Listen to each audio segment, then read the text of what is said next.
We're now joined by Harpal Singh from Broker Conveyancing. I know you've been very busy this morning, so thank you for taking the time out to join us.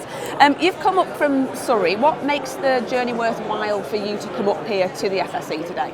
Well, I think the most important thing for us is we actually want to enjoy the day because it's a really good opportunity to press the flesh, to meet brokers, to talk to them about what we do, but also find out what they do and make sure that we're up to date with our solutions that fit with their needs, really.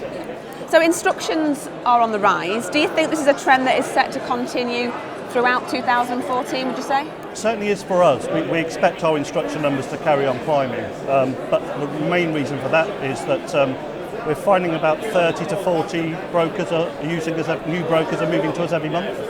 So we're bound to see instruction climb off the back of that, really. So overall, I think, we expect numbers to carry on going up. So what would you say events such as the FSE, what role do they play in helping advisors to learn about different areas of the industry such as conveyancing? Well, I think advisors are bombarded with marketing messages, and sometimes it can get a little bit too much. Well, an event like FSE gives them an opportunity to come and find out about things that maybe they've not looked at before.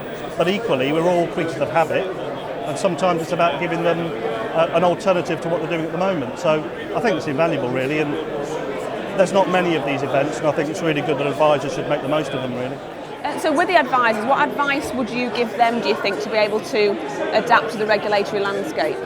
Well, I think it's inevitable that there's going to be some change that people have to adapt to, but every time there's been change in the past, I think there's always been people predicting doom. It's never really happened. It's a resilient industry. So the first bit of advice is simple. Hang in there. You will be able to deal with things. There's bound to be some disruption in the short term, but long term, as ever, business will carry on as usual. And do you feel or have any concerns that conveyancing is becoming polarised? I don't think we've got concerns about it. We think it's inevitable. And actually the way we look at it is that the larger firms that do more of the work have invested in recruitment, in training and in development, in processes and systems.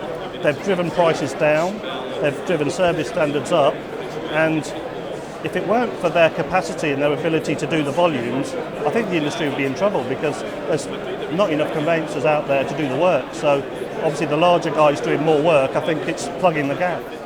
Well, thank you for taking the time out to join us today. Thank you. Enjoy the rest of the expo, and we'll be back soon. Thank you.